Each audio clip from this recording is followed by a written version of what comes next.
મિત્રો, દર અઠવાડિયે આપણે વિલિયમ ગિલબર્ટ ગેનની થિયરી મુજબ બજારના ભાવિને આંકવા અથવા તો એનું અનુમાન લગાડવા માટે એક સરળ પદ્ધતિ અહીં શીખીએ છીએ. ગયા સપ્તાહે આપણે પૂર્ણાંક સંખ્યાના વર્ગની વાત અહીં કરી હતી. એટલે કે કોઈ પણ સંખ્યા હોય, પૂર્ણાંક સંખ્યા, એનો વર્ગ કરવાથી જે આંકડો મળે તે ઇન્ડેક્સ ઉપર એટલે કે સેન્સેક્સ અને નિફ્ટી ઉપર સારા એવા સપોર્ટ અને રેઝિસ્ટન્સ તરીકે કામ કરે છે. જેમ કે નિફ્ટી અત્યારે 25-26 હજારની આડે છે, તો 160 નો જે વર્ગ આવશે એ આંકડો સપોર્ટ અથવા રેઝિસ્ટન્સ તરીકે મજબૂત રીતે કામ કરશે. એવી રીતે 161, 162 પૂર્ણાંક સંખ્યા એટલે કે પાછળ દશાંશ એકેય નથી, એટલે કે 161.5 કે 161.25 એવો આંકડો નથી, પૂર્ણાંક સંખ્યા છે. હવે આ થઈ તો ભાવને કઈ રીતે બિહેવ કરશે એનો અંદાજ લગાડવો. હવે આ જ સ્ક્વેર મેથડ એટલે કે વર્ગ અને વર્ગમૂળની મેથડમાં સમય પણ ગણી શકે. તો માની લો કે નિફ્ટી અથવા સેન્સેક્સ અથવા કોઈ પણ ઇન્ડેક્સ અથવા તો કોઈ પણ સ્ટોક કોઈ એક આંકડા ઉપર, ભાવના આંકડા ઉપર ટોપ અથવા બોટમ બનાવશે.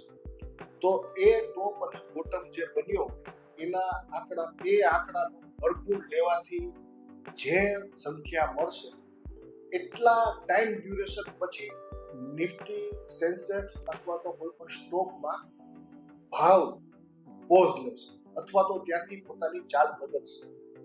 હવે આમાં કહેવાનો મતલબ એવો છે કે માની લો નિફ્ટી 26,000ની સંખ્યા ઉપર એક ટોપ બનાવે છે. તો 26,000 નો આંકડો આપણે લઈ લેવાનો, એ આંકડાનો વર્ગમૂળ કાઢવો. એ વર્ગમૂળ એટલે કે સ્ક્વેર રૂટ, એ સ્ક્વેર રૂટ માની લો 160,000 છે. તો જે ટાઈમ ડ્યુરેશન ઉપર આપણે કેલ્ક્યુલેટ કરવું, એટલે કે માની લો આપણે ચાર્ટ ઉપર એક ડેઈલી કેન્ડલ ઉપર આપણે અત્યારે અભ્યાસ કરી રહ્યા છીએ અને નિફ્ટી 26,000 એક ટોપ બનાવેલો છે.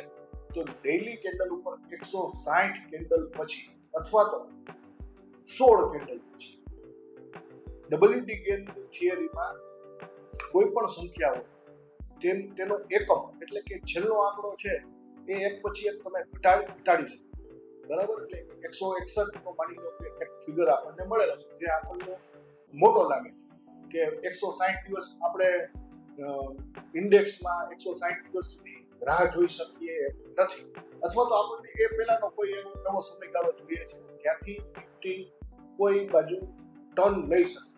તો 161 નો આંકડો મળેલો હોય તો આપણે એમાંથી છેલ્લો એક કાઢી નાખશું અને 16ની સંખ્યાને પકડી રાખશું અને એટલી કેન્ડલ ગણશું. એટલે કે ચાર્ટ ઉપર 16 દિવસ પછી, ડેઈલી કેન્ડલ ઉપર આપણે જ્યારે ચાર્ટનો અભ્યાસ કરતા હોય તો 16 દિવસ પછી નિફ્ટીના ભાવમાં, એના બિહેવિયરમાં કંઈક ચેન્જ આવી શકે છે. એ દિવસે ટ્રેન્ડ રિવર્સલની શક્યતા હોય છે અથવા તો ત્યાં એક નાનો મોટો પોઝ લઈને ભાવ ફરીથી પોતાની કોઈ દિશામાં આગળ વધી શકે. એટલે આ પદ્ધતિમાં જેમ આપણે કોઈ પણ સપોર્ટ અને રેઝિસ્ટન્સ કેલ્ક્યુલેટ કરવા હોય ત્યારે પૂર્ણાંક સંખ્યાના આપણે વર્ગને કેલ્ક્યુલેટ કરીએ છીએ, એવી જ રીતે કોઈ પણ ભાવના વર્ગમૂળને ધ્યાને લઈએ તો આપણે સમયને અમુક હદે કરી શકશું, અમુક હદે એનો અંદાજ લગાવી શકશું કે કેટલા દિવસ પછી ભાવના વર્તનમાં કાંઈ પણ નાનો મોટો ફરક આવશે. તો દર્શક મિત્રો, આવતા સપ્તાહે ફરીથી આપણે આવી જ એક WD ગેનની સરળ પદ્ધતિ શીખવા માટે અહીં મળીશું અને શેર બજારના એક સપ્તાહના ભવિષ્યના ટ્રેન્ડ અને ભાવ કેવા રહેશે એના અનુમાનો અંદાજો લગાડવા માટે અહીં મળશું. તો ત્યાં સુધી આ ચેનલને લાઈક કરો, શેર કરો અને સબસ્ક્રાઇબ કરો. આભાર.